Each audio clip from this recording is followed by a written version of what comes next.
Welcome back to All This Math. This is Professor Parker, and we're doing some calculus today. So we're doing some calculus. We're going to find the equation of the tangent line at the given point. All right, this given point, 1, 1. That's your x value, that's your y value, right? So we imagine that this curve is drawn on a coordinate plane somewhere, and there's a tangent line that touches it at exactly this point. So what we're trying to figure out is what's the equation of that line, of the line that touches this curve at exactly that point. That's what we're about to do. It's only 3 steps. The first step, right, is to find a derivative, right? Find a derivative of the function that you're given, right? That's the first step.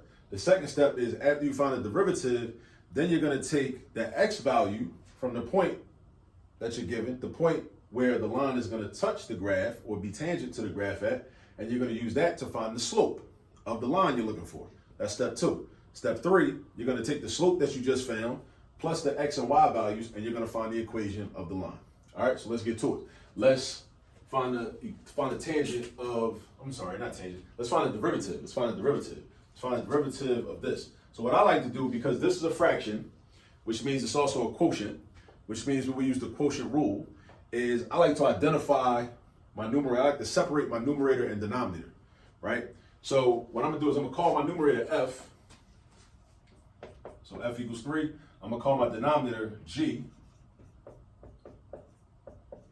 x squared minus 4. And then I'm going to find the derivatives of each of those. Because in order to use the quotient rule, I'm going to have to find a derivative of each of those. So I got f prime, which is 0. And then I got g prime, which is 2x, right? Now, why is it 0? Because the derivative of a constant is 0. And why is this 2x? Because we use the power rule for the x squared, and we get 2x because we take the exponent, swing it to the front, make it the coefficient, and then we take that 2 and subtract the 1 from it, right? To get our new exponent. So we take our original exponent and we do minus 1. We take 1 away from it. So that gives us 2x to the first power. Again, math language. We don't need to write the exponent if it's a 1. If it's a 1, you don't need to write it, all right? It's all good. We understand, right? It's there. So look, so now this is the fun part. This is why I get into hystematics. You might have heard me talk about hystematics before. This is where we combine math with history. We combine history with math. So this is why I get to evoke the ancestor, Malcolm X. Omawali Malcolm X, Alhaji Malik Al-Shabazz, Detroit Red, whatever you may want to refer to him as, right? So we use the Malcolm X method for this because for the quotient rule, to get your expression for your numerator, we do low D high minus high D low, right? So meaning we take the denominator and multiply that by the derivative of the numerator. Denominator, right? Multiply by the derivative of the numerator. Boom, like that, right? Go across. Then we take the numerator, multiply that by the derivative of the denominator. Numerator, boom, like that. Low D high minus high D low. And this is an X, right? It's an X. So this always reminds me of Malcolm X when I do this. So I might as well just say it. I'm going to call it the Malcolm X method. Like, who's going to stop me? Like, for real. So now that's going to be my numerator. My numerator is going to be 3. This was first. So I got x squared minus 4 times 0 minus, and then, this was first, and then this over here. So I got 3. Oh, I keep forgetting this negative sign. So this is a negative. So this actually should be negative. I made a mistake. I forgot to make this 3 negative. Because look, this whole fraction is negative. So when I separate the parts in the fraction, that means I have to make either the numerator or the denominator a negative in order to maintain consistency and accuracy, right? Because in order for this entire fraction to be negative, that means that you're either dividing a negative by a positive or you're dividing a positive by a negative. So if I separate the two terms or two expressions, one of them has to be treated like a negative. So in this case, since I'm not treating x squared minus 4 like a negative, right? I'm going to treat the 3 like a negative, all right? So that's going to be negative 3, all right? So now, when I do this, we get that parentheses, boom, make it negative. And then it's multiplied by 2x. So this is our numerator.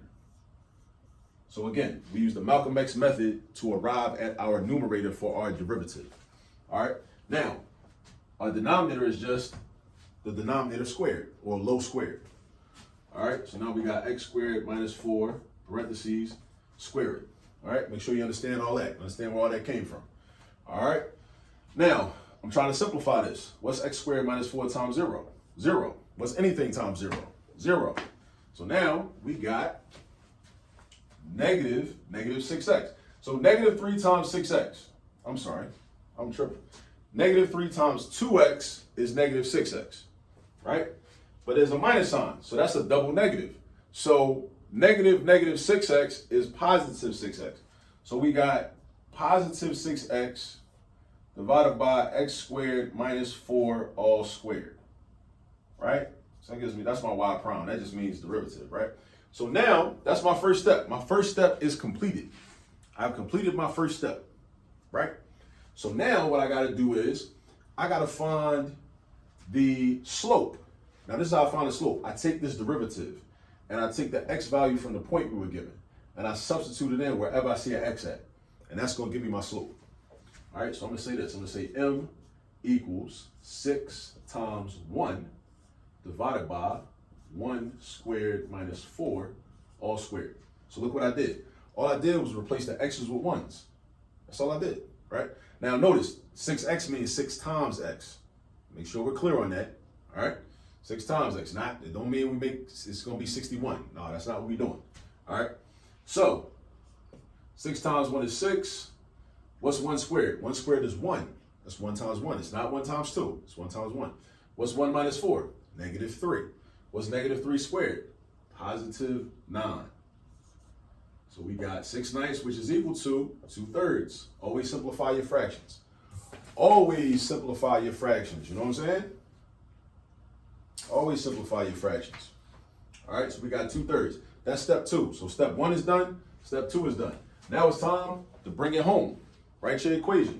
Now I'm going to use the point slope form. I'm going to do y minus y1 equals m times x minus x1. All right, so now where's my y1 coming from? Right here. That's my y1. Where's my m coming from? Right here. Where's my x1 coming from? Right here. What about the y and the x? We leave those. Those should be part of the equation, right? That's a general y and a general x. They should be part of the equation, all right? So I got y minus 1 is equal to 2/3 times x minus 1, because they both 1s, right? So now I got y equals, watch this, 2/3 x minus 2/3 plus 1.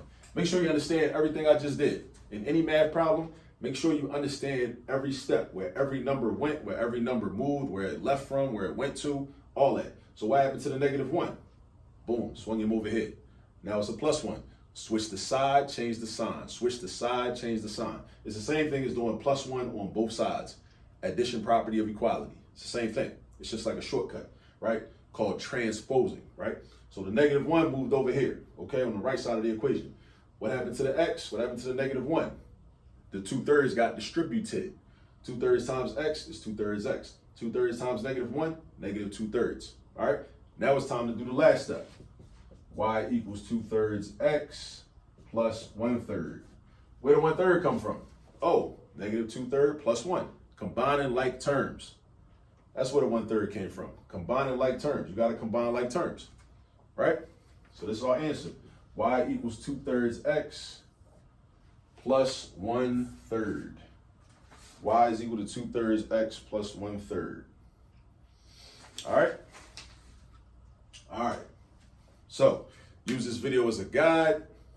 You know, rewind it, run it back, do whatever you got to do, but definitely go get some practice. Practice some more problems like this, because that's how you master it. You don't really learn it just from watching somebody else do the problem. You got to really learn it from watching somebody do it, kind of gaining some understanding, but then you got to go do it on your own. All right? I'll see you all in the next video. Peace.